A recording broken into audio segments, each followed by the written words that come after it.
try to go inside a little more because Carmel is predominantly a shooting team most of the time.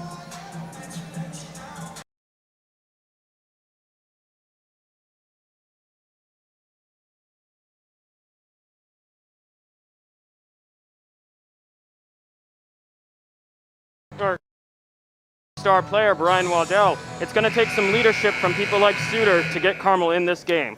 Peter Suter, even though he's a junior, he is still a leader, and I think we'll see a lot of that tonight. We'll have to see him.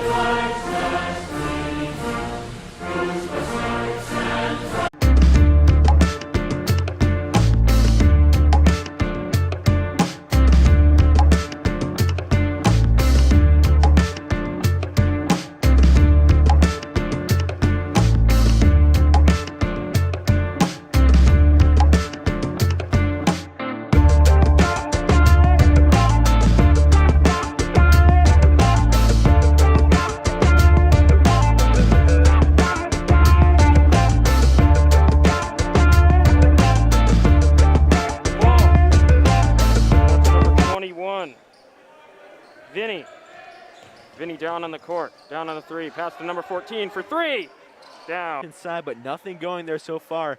Lockdown defense from both sides. That's a foul on, I believe, Zach Moore, they said. I don't know. Carmel, a very high-scoring, high-powered offensive squad with a lot of shooters, but of course, they're missing Brian Waddell, their best shooter and their top scorer, so that's going to have a lot of effect on this game tonight, especially. Number 14, Orm, Joya, Orm again, Orm for three. It's going to be bounced off, but rebounded. Williams up, and there's your first score of the game by Williams. Williams, a strong attacker inside. Royals foul number 5, Alex Totten, his first, team's first. Alex Totten on HSC. HSC continuing on this three-point line. No one's really gotten into the baseline. McCall. Carmel's now double-teaming HSC whenever anyone goes into the baseline. Constant D by both teams. Look at that. Williams using his power. But look at that, number 24, and he's in. Williams. That was Williams right there. And of course, Jordan, excuse me, as soon as I say that, Williams goes down to the baseline and scores a bucket, easy bucket. You have to go north. It's still just a bitter loss for Carmel. They're hungry. That was quite a few days for the Hounds there. They absolutely demolished Lawrence North, then went to a pretty solid Fishers team, but one that they expect. Cole, who's 6'3", and Williams still towers over him at 6'10". What the Royals have to do right now is just push, push, push, and attack is foul. Definitely. Suter up and baseline in. This is the leadership we've been talking about by Pete Suter in the absence of Waddell. Attacking the. You're right. It's been such an intriguing game. I'm losing track of who's who. Absolutely, and we have zeros on the clock, 0.5, so they will add a little bit of time. Lead, what was originally a three-point lead. Just really those little mistakes that add up over time in these games and eventually may end up in a loss. It might be, but remember, HSC came back against Carmel, against the off. Let's definitely see, we saw that with Fishers taking on Carmel, beating them 35-34. Very close game, half court still. HSC definitely bringing up the D now. Back to Stutz. HSC continuing. Carmel on this three-point line, just continuing to battle HSC with bar, not letting anyone penetrate inside and get an easy bucket down low. Yeah, they're not letting anyone into the baseline as HSC, even with those big guys like McCall, has failed to get in. And even sometimes we saw Bowman. Shot, up and over, down to the baseline, and it's in, number 14. That's Retzner. That's what we were talking about, getting it in Carmel. And as the ball brings up, HSC with the fast break, down to 5, and he's in. Totten, what a shot. All the way down court. And that's what you need against Carmel. And that's going to be HSC's ball still. Good job there by Peter Suter. poking that ball out of bounds and stopping the momentum they had on. Get the lead up. It's got to be frustrating for the Royals trying to find a way to stop the Hounds from answering just like that. It's tit for tat so far in this game, Jordan. Back to Suter. Suter's going to give it to Joya. Joya back to Suter. Point line. Back to Williams. Williams going to block him in the layup. Oh, but he misses. And HSC's ball. Take it himself, but it's going to be batted. And Leary takes the shot. In! That was Orm, but an amazing crew of men basically out there right now. Absolutely, and you'd think with the absence of Brian Waddell. Vinny. Stutz again. HSC just hasn't been able to get in. It's Carmel that really has the edge. They've been slashing inside and shooting however they want, whenever they want. They have complete control of this game right now. They've been up from the three-point line to the free throws, all the way to the baseline with Suter's dunk. They've been everywhere. And HSC just has failed to get.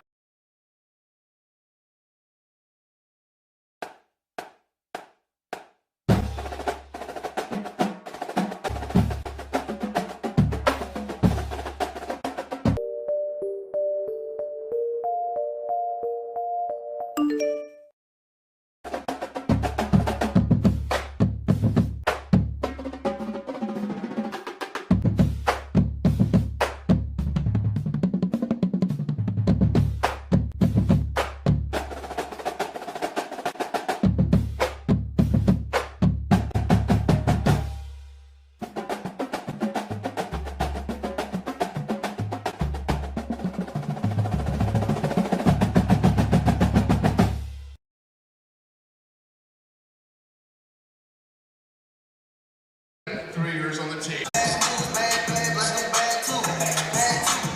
Hi, hello, I'm Ryan Conley. 2021, something we haven't seen in quite a while, but it's looking very nice so far Feels tonight. like I'm at a full game right now, I'm telling you. Almost, it feels like a sectional, really. With what they do and they play their cards. And that's something that HSC is actually doing pretty well so far, is drawing fouls off of the Hounds. A couple fouls have 1 or 2 fouls, so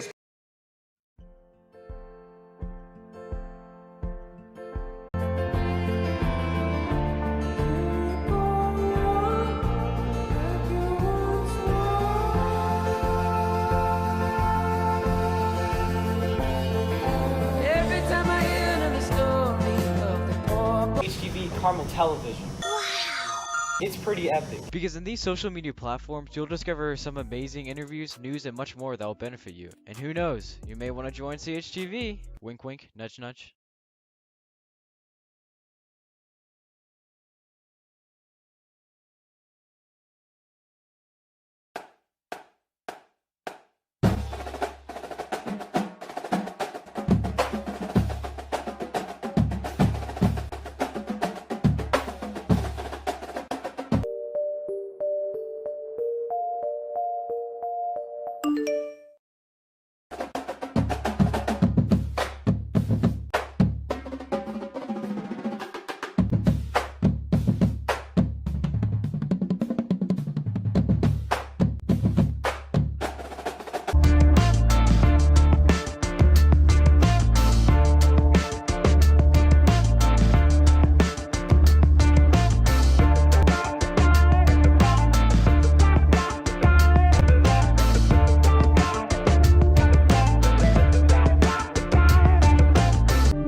next year, maybe the year after that, that the Hounds can be a force for that really can't even be reckoned with.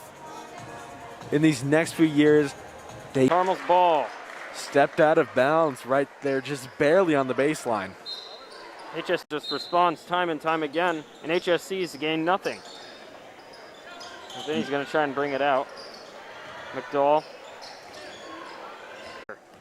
Down, he's going to bring it all the way in, and it's going to be in. And Suter there was double teamed by two Royals defenders, still fights through it up. Was that a score? Rexner did go up and over Williams right there. It was quite impressive, to be honest. Man, I was so busy talking about Suter. Suter's back out. He's going to be double teamed by HSE to Williams, and that's going to. They're really on offense or on defense to the Hounds' dominance. And you can't let Carmel get away with it, as we see right here. Up and over, layup. HSC going to bring it up. Vinny. Percentage, which is really good for a high school level. He's super quick on his feet. He can scramble. Some would say he's scrappy or scrawny, but he's just a very strong player. I don't know what happened there, but I believe the HSC section expressed their displeasure with the current foul. That's not what you needed, but nonetheless, they got the points. And Wack's going to be loose a bit. And Joy is going to bring it all the way. No, out to Leary. Suter fouled by McCall there. He gets an and one. That's when play had a nasty stare down with McCall. So good. Joya after the three-point line. Going to bring it in. Suter.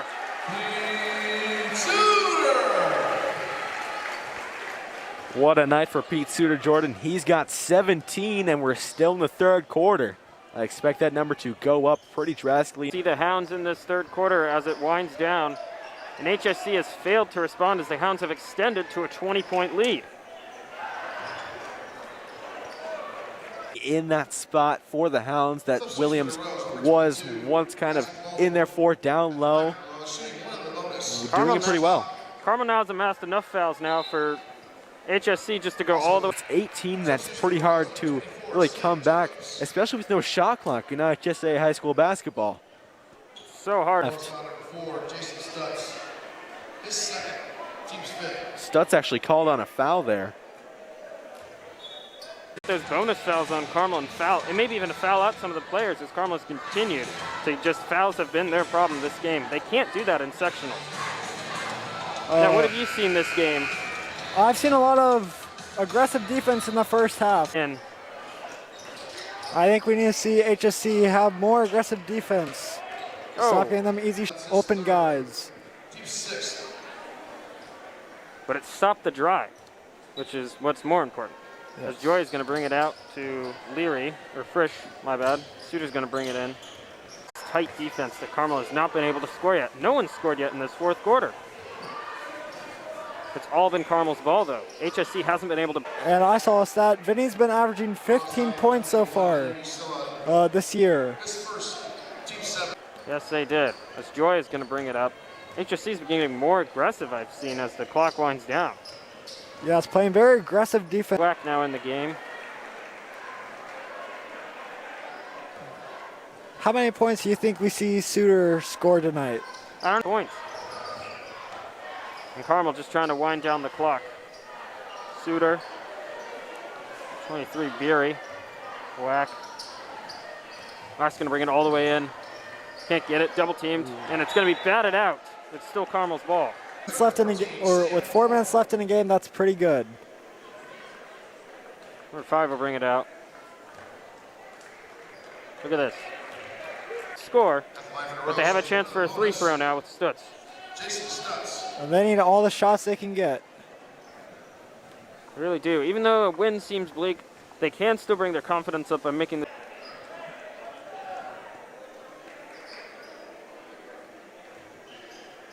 Cotton's going to bring it out.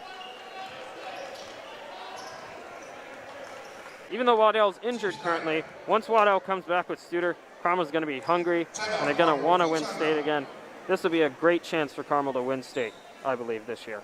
And don't take HSC out of their own conference. They might only be 4-3 in their chance for Carmel to win state, I believe, this year. And don't take HSC out of their own conference. They might only be 4-3 in their conference. Hit the rebounds of their missed shots and even get it in for another shot chance.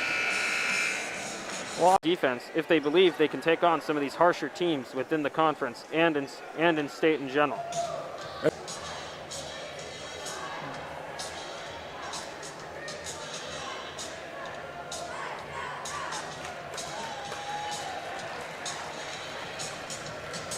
Do we know when Waddell's going to come back?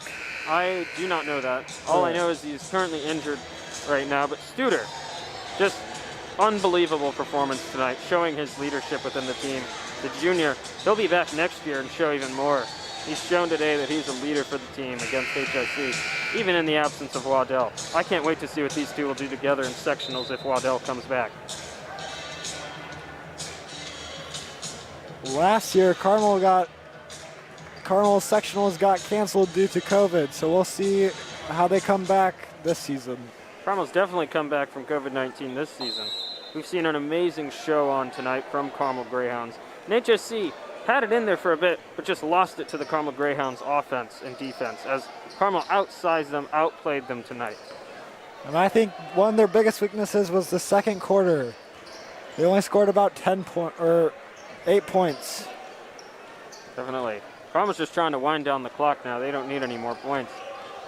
As Stutz is going to push it up, and it's going to be batted. That's going to be a foul, though. And Stutz will come to the free throw line for the second time tonight. And with 2:03 left, it appears more than ever, basically 100%, that HSC will lose tonight, and Carmel will continue their reign over the conference. So HSC falls 10-8, Carmel 17-2. Definitely. Stutz is going to miss his first free throw. Carmel's going to sub out Wack for Weldy. This is his first appearance in the game. Stutz prepares for a second free throw, and that'll be missed too. Misses both free throws. Misses both free throws. Weldy. Down in, now at half court. It's Beery, number 23. Weldy. There he's going to try and bring it all the way in, but it's no good. Studer's going to try and bring it back up. Back out. Weldy. Weldy's going to bring it all the way in. Can't get it. HSC double teamed him. We'll see Carmel try and run out the clock here. That's what it's about. They have it in. They're just running down the clock at this point to secure it. Carmel doesn't need to score any more points. They're just keeping HSC from getting anything else to just show how much this victory means to Carmel. Yes. Studer coming under. Oh, my bad, not Studer. That was Frisha. Substitutes for the Greyhounds. Number 2, Jake Gilbert. Number 12, Spencer White. Number 21, Josh Rowell. Number 40, Jared Bonds. And now number 2, what was his name? I don't have him on my roster for some reason. Yeah, he is not on the roster. He's not on the official roster. Interesting. I guess that was a mistake on their part. But,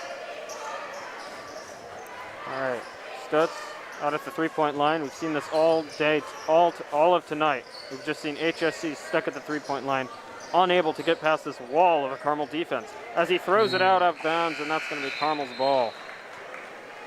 All than certain that it's going to be over in the next 45 seconds. Yes. And Carmel will take it out. Number 12, that's White. That is Spencer White on the field, or the court, excuse me. And Spencer White now in his first time in the game. Giving it to Weldy. See what Carmel will do. Number 2. Bring it up, Weldy. 30 seconds left on the clock. Number 40, Bonds. Bonds up. Not good. Is this Bond's first appearance in the game? This is also Bond's first appearance in the game. The Greyhounds obviously giving some of the players who haven't gotten as much as they know their lead is certain and they know the win is certain, all more than certain with 21 seconds left in the game. Carmel 49-27 against HSC. So HSC bringing number 1 out. I believe that is a freshman. Three-point basket, Isaac Bowman. And Isaac Willman with the three-pointer, but however, That will not help him. will not help as HSC loses to the Carmel Greyhounds. Hamilton Southeastern 30. What a game by Carmel tonight. Studer showing his leadership. Williams down in the baseline, creating the rebounds. And Carmel just showing tonight that they are still the #1 team currently, in my opinion. So what do you see currently for the setup for the next game in the upcoming weeks? I feel like Carmel is really, I feel like they're going to really see a lot of leadership from Suter, scoring a lot of points tonight and in the rest of his games for the season. They're really hoping to have Waddell back because Waddell was averaging about 16 points a game for them. And from CHT, I've been Jordan. This is Ryan. This is signing off. Thank you, Carmel, for listening tonight. Against a great game. It was Carmel's 49, HSC 30.